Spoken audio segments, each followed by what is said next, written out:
welcome to this introductory tutorial on two-step equations.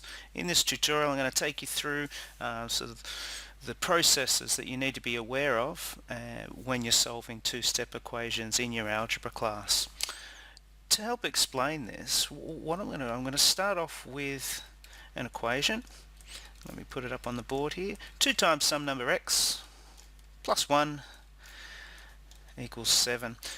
Couple of pointers here that we need to be aware of. We have an equation that has 1, 2, 3 terms in it. What we need to do, we need to think of our equations as kind of a balancing act. A balancing act between the left-hand side of the equal sign, or the left-hand side of the equation, and the right-hand side. We need to keep those in balance. This particular equation we're going to solve in 2 steps. However, we need to be aware, what does our solution look like? Well, in this case, let's think for a second here. 2 times some number x that we've got to figure out plus 1 is equal to 7. And I'm hoping that you can just, with a little thought there, okay, so 2 times 3 is 6 plus 1, that's 7. X equals 3 is the solution to this equation. This is what we're after. Now, I'm hoping that you could get that simply from observation. We need to, however, come up with a more systematic method, a systematic way of finding the solution to any equation that involves, in this case, 2 opposite operations or 2 inverse operations, 2 inverse steps, so that we end up with a solution that has an x or pronumeral, w, a, y, t, doesn't matter, whatever the pronumeral is in the equation, that pronumeral equals some number. That's the whole point of solving equations, is to come up with a pronumeral equals a number.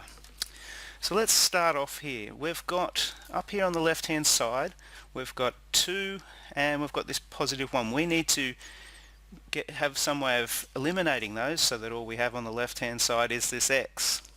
Inverse operations. Opposite operations, we're going to firstly get rid of this positive 1.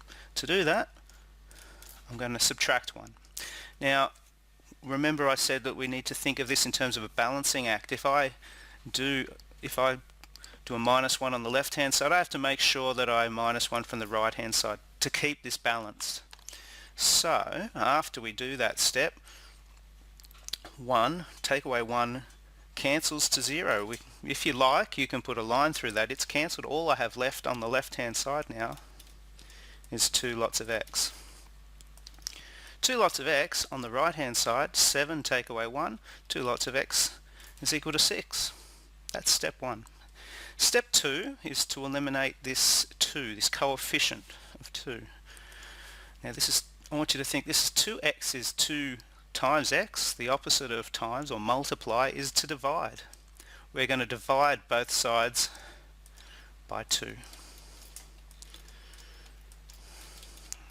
And what do we have? Well, 2 divided by 2 is 1 lot of x, which is our solution here on the left hand side, and 6 divided by 2 is 3. There we go. So in 1 step and 2 steps we've solved a 2-step equation. In our next tutorial we'll go through a series of these equations. I want to go through 3 more with you to show you the different varieties that you may come across, and we'll get straight into these inverse operations. Hope you enjoyed this tutorial. I'll see you in part 2.